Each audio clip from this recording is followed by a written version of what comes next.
Greetings and welcome back to Pixel Perfect, episode 64. My name is Okada, and today we get to start a new project. Yay! Yeah, my voice is actually still recovering from my illness. I know it seems a little ridiculous, but that is what it is. We are done with turbo motors, and I'm so glad to be done with it. I mean, I love that project, and it came out better than I had hoped. It was everything I envisioned and more. And I'm so glad that we did it. It was a great accomplishment, came out beautifully. But today we're going to start a new project. You know, at the end of the last episode, I mentioned that I wasn't really sure what the next thing was we were going to do. But we are in end game. There are a whole lot of options. And I went through and looked at what was left. And I decided that the most obvious next project should be the electromagnetic control rods. And we'll get into that after we get started today. But before we start, I want to cover a couple real quick topics. I know not everyone here follows the Coffee Stain Studios official YouTube channel or their Discord, but they made a major announcement recently, which is that there will be no more updates to early access. Now, they are going to 1.0 in the next patch. Now, they were careful to state that that doesn't mean that they're ready to go 1.0 anytime soon, only that there will be no more content updates, and now they are pushing for the final release. Now, it sounded like we probably have a couple more months at least before that happens, maybe even longer, but that does mean that we need to buckle down and get focused on the things that we want to get done before 1.0. Most importantly on my list is the space elevator, because there is an early access reward for completing that. Also, to be honest, I don't intend to take Pixel Perfect into 1.0, and I never did. I want to complete all of the early access content in this series, but then I want to start over again when the full game has been released. And to be honest, I wouldn't mind having a little bit of a break before that happens. So that being said, we're going to start focusing on making sure that the space elevator is always moving forward. You know, we've always done this one step at a time, and I've been careful to make sure it's always on camera because I wanted to illustrate that even though the space elevator parts take a long time to make, you don't have to stress over it and leave the game AFK making those parts to try to complete the next step. So we've always had them running in the background. However, that doesn't work real well when we're talking about a YouTube series, because if we're dedicating that to camera time, that means any episode where we're tight on time, those machines sit idle because we don't have time to film the next step, even if it only takes 2 or 3 minutes. So going forward, we're going to make the space elevator a priority. And after the brand, we'll probably spend 2 or 3 minutes at the space elevator site pushing the next step. So that being said, we're going to stop off real quick like and do something else along the way.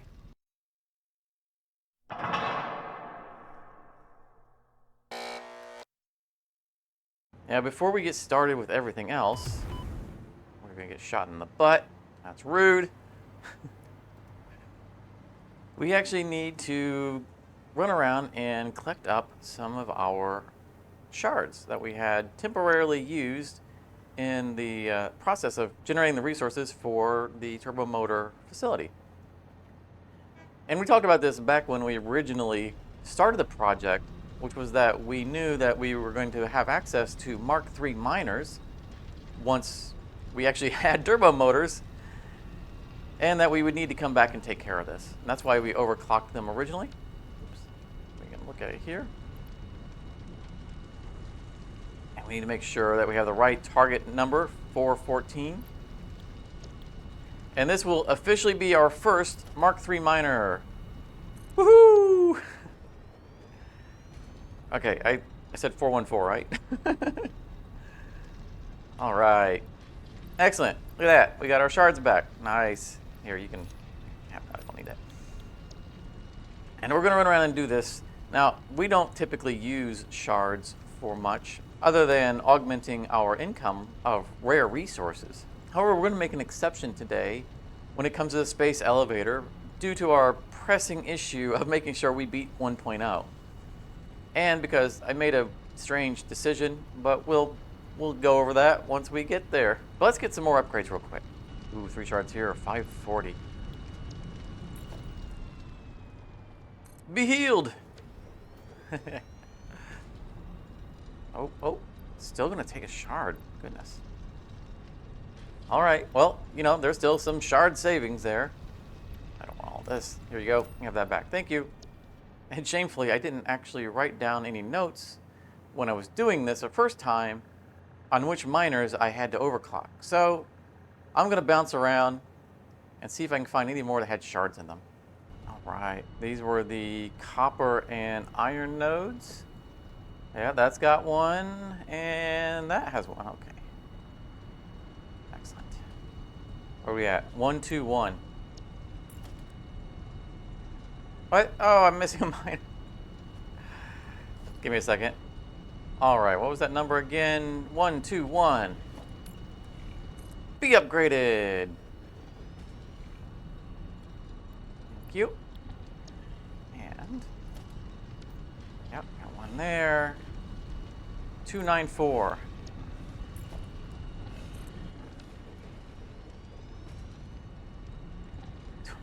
Yeah, we really blew it away on that one, didn't we?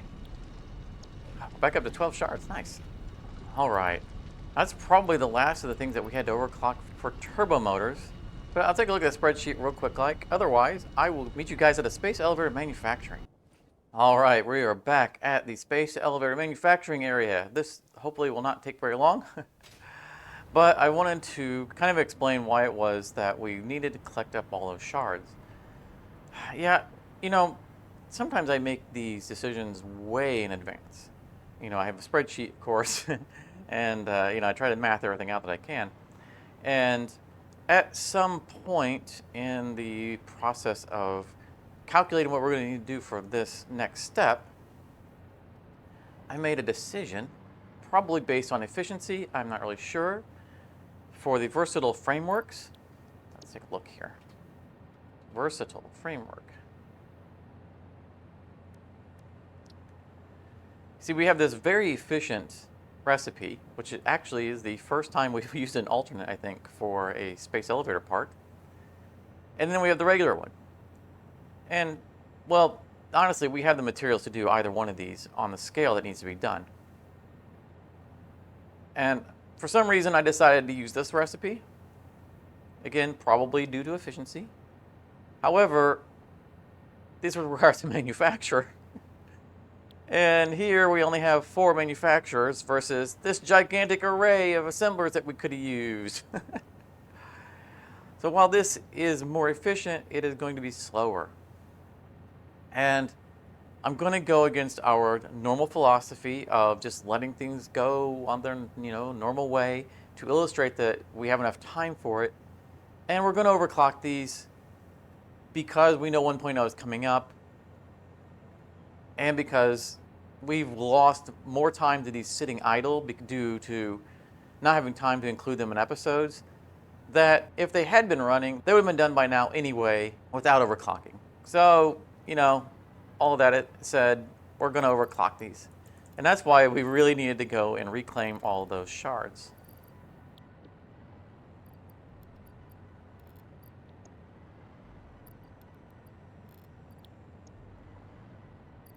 All right, going from 7.5 a minute to 18.75, that should make a bit of a difference. But it also means we need to make sure that our belts can handle the new speeds. Rubber went from a Mark 1 belt to a Mark 2 belt. Everything else seems to be all right, but we have to make sure that we're delivering fast enough down the whole line, even if the last belt is still Mark 1. So let's get things connected. We need rubber, steel beams, and modular frames. Well, here we have all of our rubber. I've moved all this between episodes. And by moved, of course, I mean I had a belt do it for me, because it's an automation game, and I don't believe in moving stuff manually. That's for the birds. So yeah, I built a kind of a belt highway to get stuff from the train station storage to the temporary storages for the machines. But let's get this connected.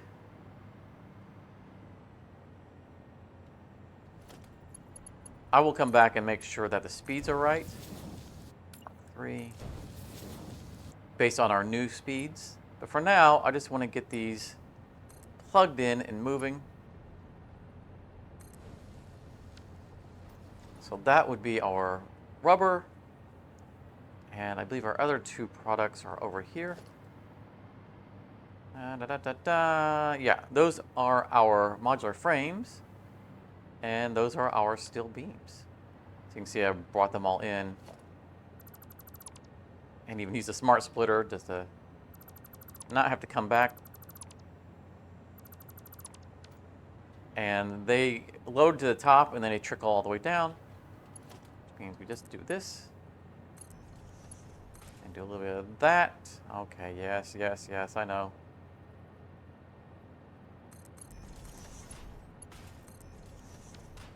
And that should be all we need. So let me do a little bit of belt math real quick, like. And this is what I mean about we need to spend just a couple of minutes at the beginning of the episode getting these started before we get into the meat of the current project. So I will be right back. Now you're probably asking yourself, why are we standing here enjoying this beautiful visage way out in the middle of nowhere? Well, that's because we're going to do something that's probably ill-advised. Let's take a look at the map real quick, show where we're at. You can see we're here in the corner of the map. We like to build in the corner of the map. Sometime back, we went all the way down here and exploited all of these oil nodes to make the Tower of Power. And then, of course, most recently, we moved over to the big old waterfall and built the turbo motor plant. Now we are moving to the farthest corner away from our previous project, the northeastern corner of the Dunes Desert. Largely because we have a ton of unexploited resources that we can bring together for one project without having to import anything. But we are most interested in one specific resource that this area happens to provide. Let's hop down here real quick, like. And we're going to do something that's not entirely necessary.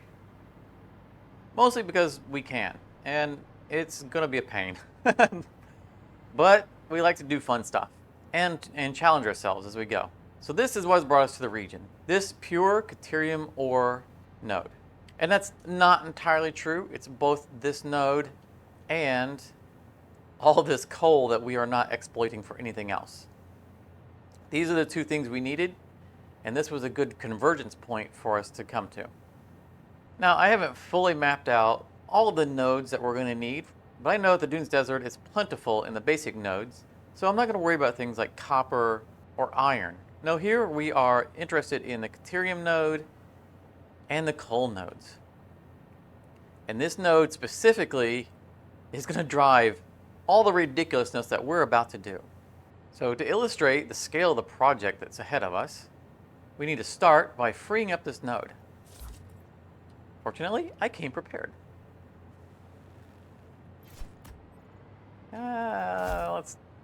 Let's make sure we really get that rock. Sorry, trees. I didn't really think this out.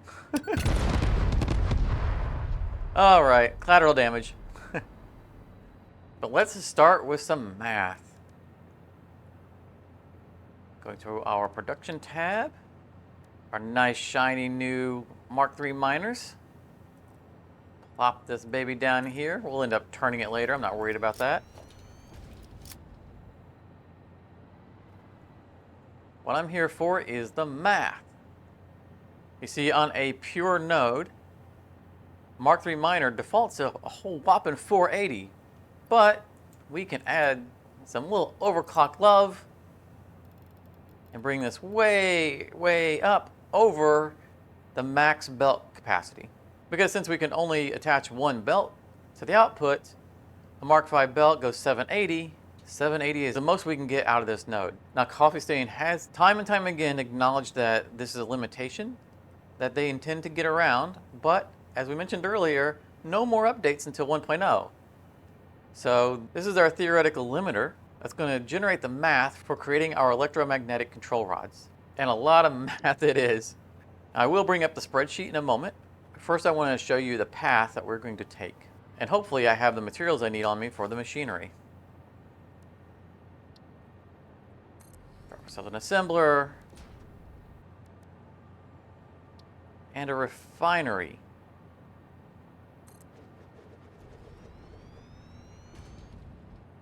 Or two.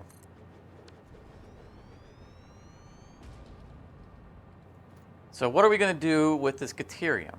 Well, first we need to turn the ore into ingots, which is where the refinery comes in.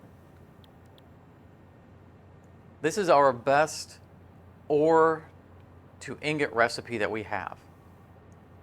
So we're going to turn 2-to-1 Caterium ore into Caterium ingots. That's pretty easy math, right? 780 divided by 2 is 390. Now what can we do with 390 Caterium ingots per minute? Well, we can stretch out even further because the basic quickwire recipe is not very efficient. However, we have an alternate here for fused quickwire, which turns 1 ingot into 12 quickwire. Let's compare that to the base recipe.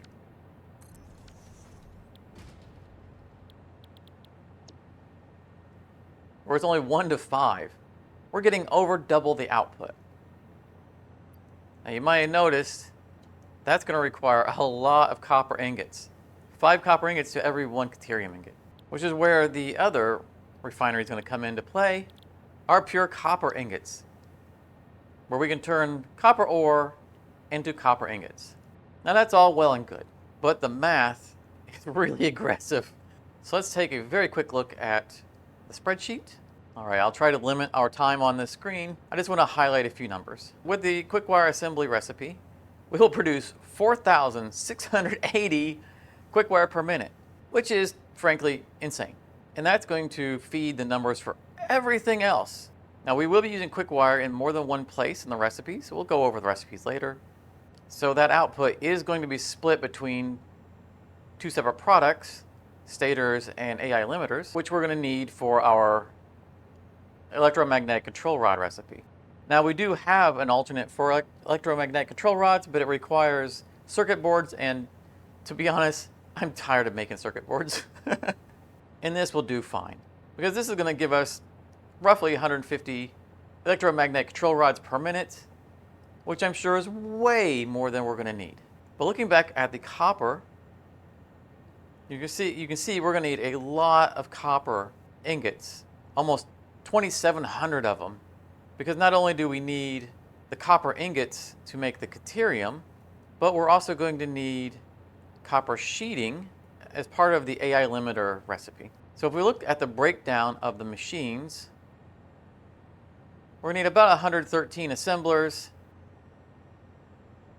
12 foundries, 15 smelters, a whole bunch of extractors for water, and the piece de resistance, roughly 140 refineries. Yeah, 140 refineries. We need 72 just for the copper ingots. So that's enough of the spreadsheet. So as you can see, we're going to have quite a large scale project ahead of us, though we're not going to drag this out over a couple of months like we did the turbo motors. Honestly, I hope to knock this out in probably a couple of episodes, but it does mean a whole bunch of building and mapping out, where are we going to fit all these machines, coming up with a design for the structure and the layout, and just deciding how we want to use this terrain. Oh, give me a second for the autosave.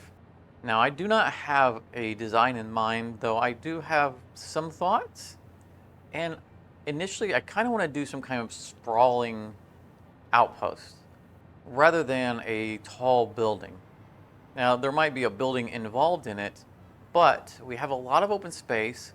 We're going to have to bring our rail all the way out here. And I think that gives us an interesting opportunity that if we can work out the space and the pathing right, I'm thinking about something like having rows of refineries and maybe a train driving down the middle of them as it goes. And that would work out fine for something like the Caterium coming out of here. For example, we could bring it up this hill, and let's say that we took the rail line through this little valley here. We could split the Caterium into 2 Mark IV belts, and then have a row of refineries just going right along each side of the rail, dishing out Caterium ingots and chasing the train to the station. And then maybe we have something else for the copper ingots, or maybe the copper ingots line the rail on the way out. You know, I haven't actually looked to see where the copper nodes are. I just kind of assumed that there would be. Because you can see, there's so many nodes of everything around here. Like there's a pure copper ore. Iron, which we're going to need for steel. Some more copper. Yeah. So it won't be a problem finding the materials that we need. It'll be about adapting the design around where those materials are, or running a small conveyor highway, or even having a small train loop that just picks everything up and brings it back to a central point. We probably won't do that, but the point is that we have a lot of space to play with, and we just have these cliffs and plateaus in our way to add to the challenge. So I'm going to give it some thought, but we have time to make that decision because the next thing we really need to do is just get rail out here. And I'm pretty sure what we're going to do is we're going to wrap around Santa's workshop and either cut across this way, because this is where our Caterium is, or potentially just loop around and come at it from the back. But I need to get started on doing that. It's going to take some time. Probably wouldn't be very interesting on camera. So I'm just going to knock it out and bring you guys back when we have some progress to show. Okay, so we are long overdue for an update.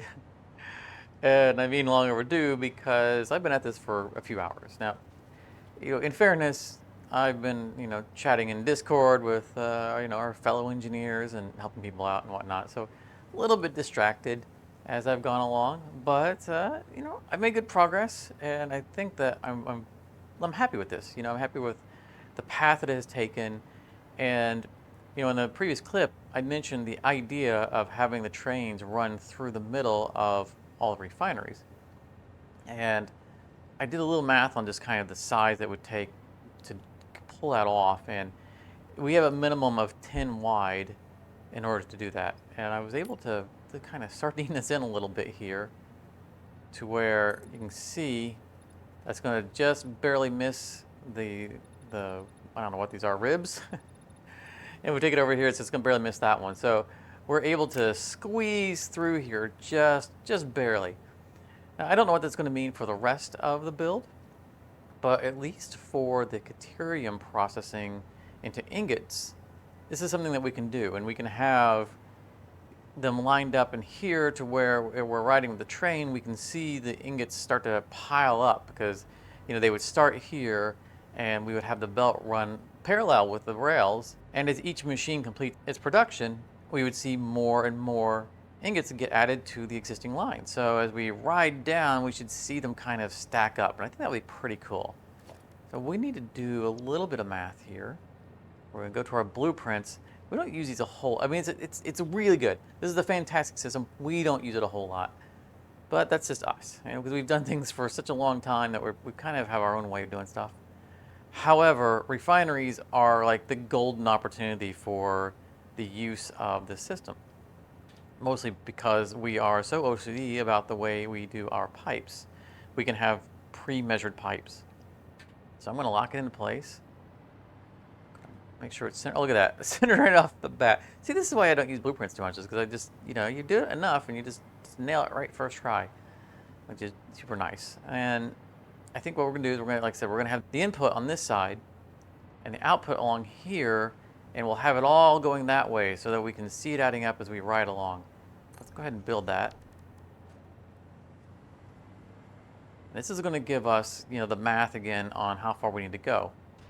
So we have 3 refineries, and we lined it up right on the edge of this line.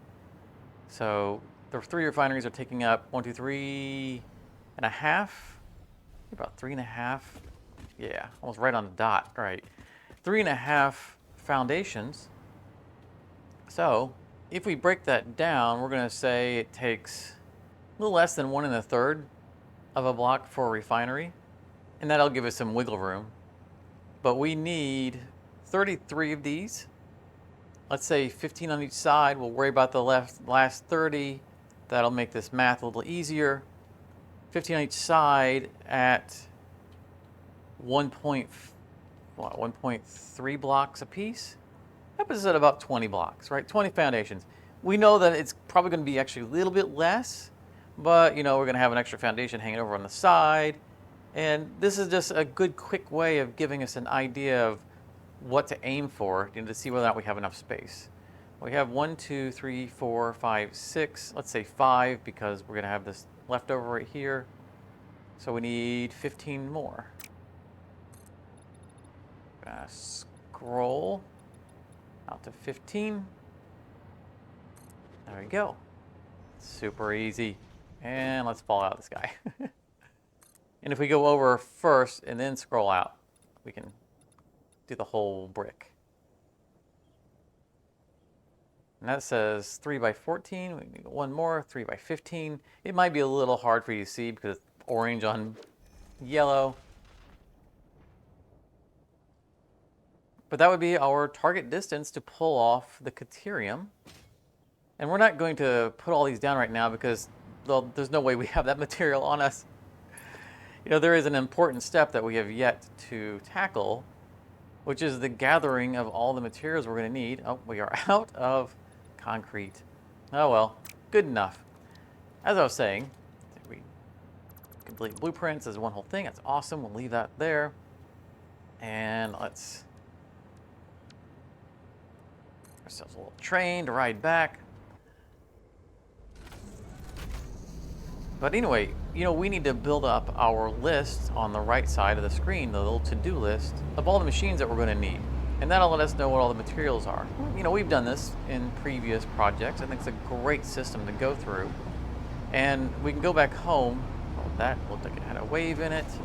Stop. Yeah, that doesn't look right, does it? Anyway, as I was saying, we got distracted by imperfection. Oh, it's not right on this side. Okay. Anyway, we'll go back home and we'll put together that item list of all of the materials we're going to need. At the warehouse, and load it up into the stations at the back of our current train, and we'll have it bring out all the materials. That is so not straight.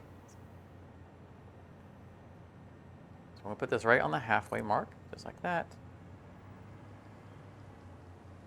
We're going to delete that. Do that again. Halfway mark. Right there. Does that look right? I think so. I'll try a little bit more.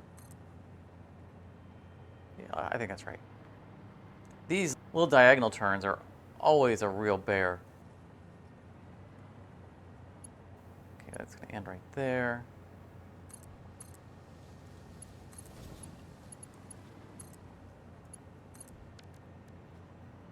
Excellent.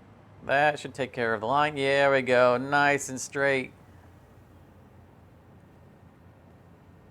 Our OCD has been placated. But I wanted to show you real quick the route that we ended up taking.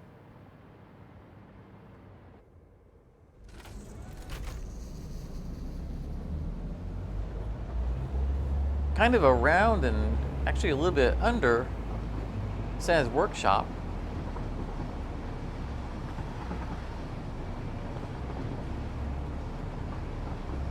There's a wave right there too. What was going on while I was making this? Oh, it is all over the place. Look at that. Oh, sloppy work. Okay, well, I'm going to fix this, but I want to show you real quick. Like, I did bring it up to the same height as the floor for Santa's workshop with the intention of kind of working it into the build. So I think what I'm going to end up doing is I'm going to load a mod that will re-enable the Fixmas event so that I can place a bunch of the trees through here and probably put some out here on the other side. Of course, we don't have the concrete on us to do this, but we can extend the theme of the Santa's workshop a little bit over onto either side of it so that we're driving through the trees. And I think that'll add a little bit to the environment, which would be pretty nice. Give me a quick second while I fix this rail.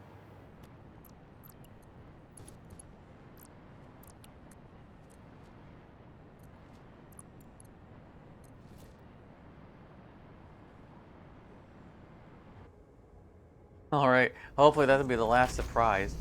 As you can see, this is going under the edge of the Santa's workshop, and we could potentially maybe put a tunnel here of some sort. That's, you know, something to think about that we might end up doing. I think I would like to have some kind of blocking to settle that in so it's not floating anyway. So probably we'll extend it over a little bit and turn it into a tunnel. All right, we're gonna go back home and set up our to-do list so we can start putting together all the materials that we're gonna need to make this build. We'll also need to tap a limestone node to have on-site concrete and probably an iron node for on-site iron plate. Also, we really should have stopped and picked up our personal train instead of driving this thing manually all the way outside the area. All right, I'm gonna go back and get our train. I'll meet you back at home. Okay, let's do this. All right, taking a look at my spreadsheet. Let's see what we need. Production.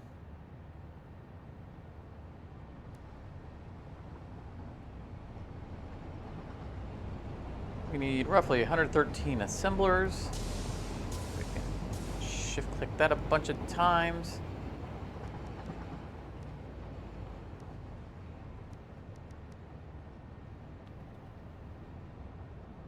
Roughly 140 refineries.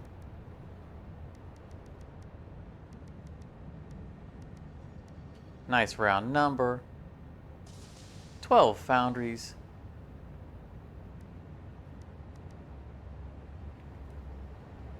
15 smelters. That's way more than 15.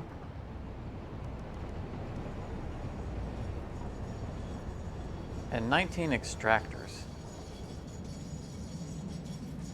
I'm going to round that up to 20 because we probably will have them divided between a couple of areas.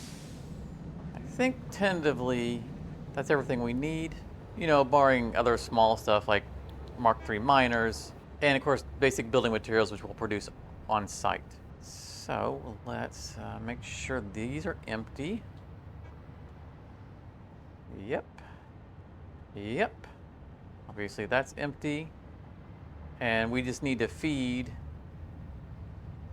the belt that leads to here, which I believe is down here, but you know, actually you might not need that much material in some cases, and we can do them manually up here. So let's tell you what, let's do this. Let's build one of these real quick like. Let's build 2 of them. Never gonna have too much storage.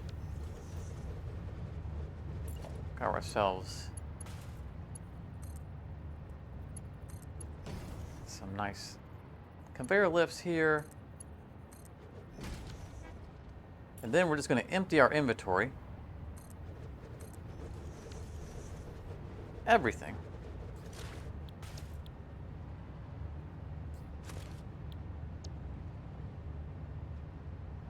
And start following the list. 1,104 reinforced plate. Why is this showing empty? Okay. Oh. I bet I accidentally put this sheeting in here at some point. They look so much alike. All right, put that in over there. 1,104. 2, 3, 4, 5, 6, 7, 8, 9, 10. 772 rotors. You know the procedure. I'm gonna dump off our first load. Look at all of that stuff.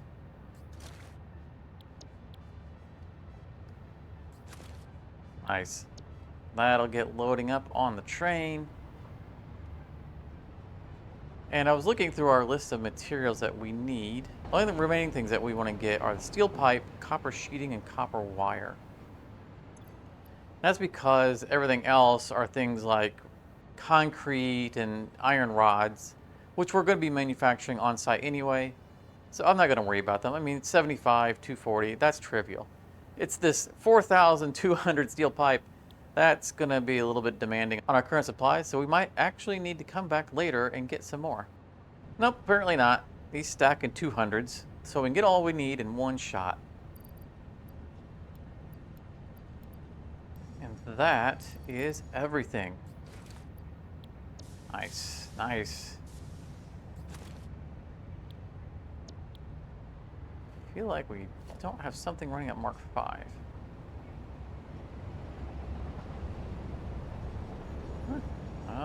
Everything's Mark 5. Okay, super.